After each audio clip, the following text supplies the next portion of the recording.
bagimu negeri, jiwa raga kami. Lirik kaum nasionalis. Lirik kaum nasionalis.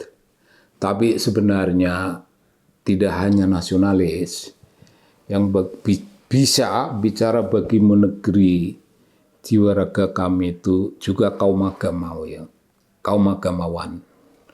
Kaum agamawan dan kaum nasionalis itu biasanya bagimu negeri, jiwa raga kami, hidup mereka bagimu negeri, jiwa raga kami. Sudah tentu Bung, itu kaum TNI, kaum Polri dan sejenisnya juga dididik untuk hal-hal begitu. Nah, tempo hari itu Kang Sejo hilang di maktaf, hilang dari maktafnya, dan banyak yang bertanya-tanya, tapi sebenarnya Kang Sejo itu merasakan sesuatu yang begitu pulang tiba di tanah air itu senantiasa terpikir kembali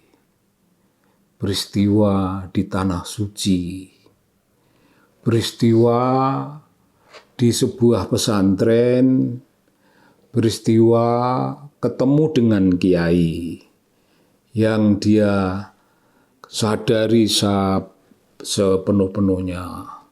Dia sadari sepenuhnya itu kiai Jawa.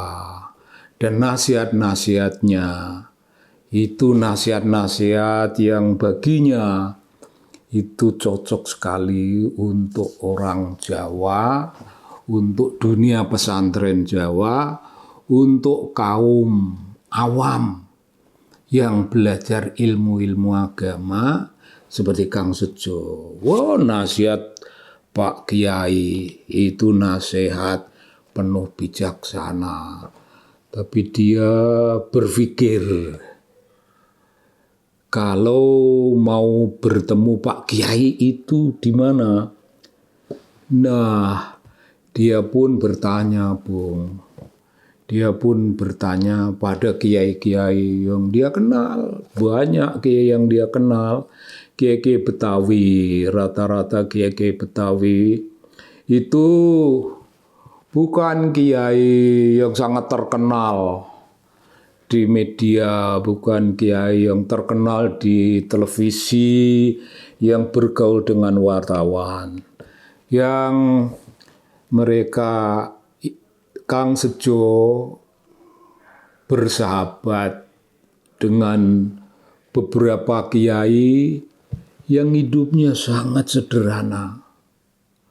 Hidupnya sangat sederhana. Ya, itu kalau mau disebut kiai, itu bukan kiai yang kita sebut nasional, kiai papan atas. Enggak, mereka tidak perlu sebutan-sebutan seperti itu. Kiai-kiai yang dikenal Kang Sejo itu hanya mengasuh suatu pesantren kecil dan suatu pengajian untuk umum dengan anggota yang tidak terlalu banyak, dan santri-santrinya barangkali 100-200. Ya, antara 100-200 itu jumlah santri-santrinya. Kalau santri-santri kadang-kadang di pengajian kok ada kurang. Oh, Pak Kiai datang ke rumah masing-masing, didatangi, ada apa, tidak datang ke pesantren, ada apa kok pada menghilang. Karena santri-santrinya rata-rata itu memang tidak tinggal di pesantren. Ada yang tinggal ya paling 50 santri, selebihnya itu anak-anak di kampung-kampung. Mereka juga santri situ, tapi tidak di pesantren. Nah, mereka yang tidak datang pada suatu acara pengajian tertentu, acara pelajaran tertentu, didatangi, diasuh oleh Pak Kiai. Begitu, Kiai itu orang kecil, orang yang sangat biasa. Pak Kiai tidak pernah memberi nasihat. Misalnya calon bupati, enggak ada urusan. Pak Kiai tidak pernah didatangi calon gubernur, calon wali kota, tidak mau memberi konsultasi semacam itu. Semua kiai-kiai yang Kang Sejo bersahabat, yang Sejo selalu datang, selalu bersilaturahim. Itu tipologi kiai yang tidak perlu, kiai yang tidak butuh wartawan, kiai yang tidak butuh kamera, kiai yang tidak butuh popularitas. Karena bagi mereka hidup sebagai kiai itu mengabdi dunia pendidikan, mengajarkan. Itu inti sarinya syiar Islam dan mengajarkan ilmu-ilmu agama. Sebutannya seikhlasnya, sebisa-bisanya, harus ikhlas, semampu-mampunya harus ikhlas. Ya begitu, jalinan kiai-kiai yang kira-kira jumlahnya 25. Sahabatnya Kang Sejo dan masing-masing sering didatangi. Pada hari itu Kang Sejo yang sedang merenungkan peristiwa yang terjadi di Mekah, itu Kang Sejo datang pada salah seorang kiai. Namanya Kiai Thohir. Datang pada Kiai Thohir. Kang Sejo disambut, Bung, disambut luar biasa. Alhamdulillah Kang Sejo pulang dari naik haji. Kang Sejo sudah bertemu yang didamba-dambakan. Kang Sejo bertanya, Yai, didambakan bagaimana? Bertemu dengan siapa maksudnya Kiai? Kang Sejo bertanya, lalu Pak Kiai, bukankah Kang Sejo sudah ketemu Kiai di sana? Itu, Bung, Kang Sejo disebut sebagai orang beruntung, orang yang berbahagia sebahagia-bahagianya. Itulah gambaran seorang muslim yang betul-betul beruntung, karena sangat banyak orang mendambakan dirinya bisa bertemu dengan Pak Kiai satu itu di berbagai tempat. Kiai-kiai itu tergolong kiai besar, Bung. Itu pun mendambakan bisa bertemu dengan kiai yang satu itu. Tapi tidak semua.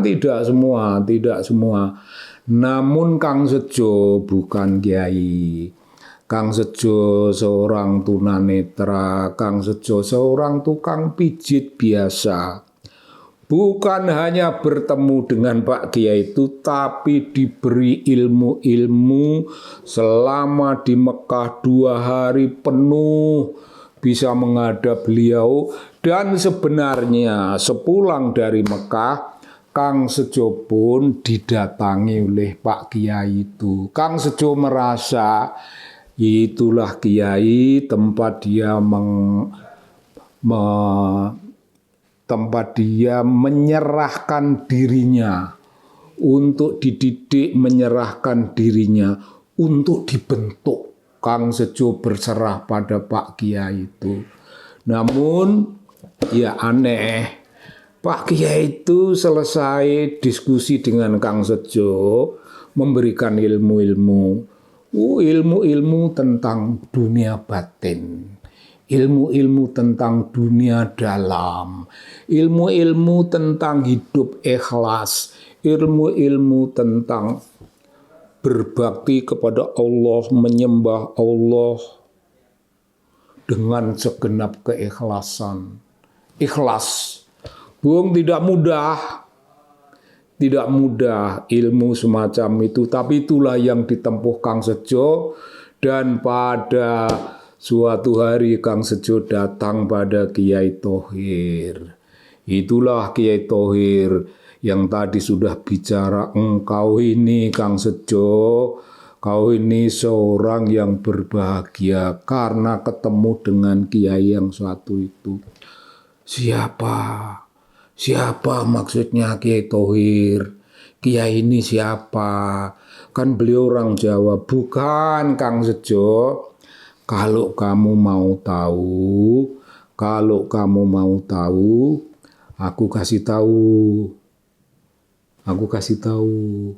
Yang bertemu denganmu, yang kau temui, yang memberi kau ilmu-ilmu, itu Nabi Khidir alaihis salam. Kang Sejo membelalak dan mulutnya setengah menganga. Kaget. Matanya yang ya maaf, Kang Sejo seorang tunet yang begitu membelalak itu, ya matanya tampak putih memandang ke atas. Meskipun di atas juga tidak tampak apa-apa, tapi Kang Sejo merasa tiap kali berdoa dia memandang ke atas, dia membayangkan Allah yang Maha Kuasa, Allah yang Maha Rahman dan Maha Rahim. Itu di atas dalam imajinasinya, dan dia mengangkat kedua tangannya seperti orang berdoa. Tapi Kang Sejo memuji syukur pada Allah yang telah berkenan mengizinkan beliau bisa bertemu Nabi Khidir alaihi salam. Dan Kang Sejo lama memandang ke atas dengan mulut setengah menganga, terkejut dan syukur mendalam, semendalam-mendalamnya. Dan Kiai Thohir Kang Sejo berkata lebih lanjut, Kang Sejo tidak usah kaget. Syukurlah, betul ya Thohir, saya bersyukur karena kejadian itu. Saya tidak mengerti apa-apa, tapi begitu diizinkan Allah untuk bertemu Nabi Khidir, Nabi Khidir mendapat izin Allah untuk memberi saya ilmu-ilmu, dan saya bersyukur. Begitulah Kang Sejo. Ternyata selama di Mekah itu, selama hilang dalam 2 hari full, dan hari ketiga muncul ketika rombongan siap pergi ke Madinah. Ketika hilang itu ternyata dia datang di sebuah pesantren. Pesantrennya dicari lagi tidak ada. Kiai para santrinya yang begitu banyak itu tidak ada. Kiainya tidak ada, pohon besar dan bangunan pesantren itu tidak ada. Tapi itu ternyata beliau bertemu Nabi Khidir alaihi salam, dan dia diberi ilmu-ilmu. Suatu ilmu yang kelihatannya sangat sederhana, ilmu yang berhubungan dengan pengobatan, dan ilmu-ilmu yang berhubungan dengan kesalehan yang mendalam. Ilmu-ilmu yang berhubungan dengan keikhlasan yang seikhlas-ikhlasnya. Dan Kang Sejo belajar mengenai ikhlas.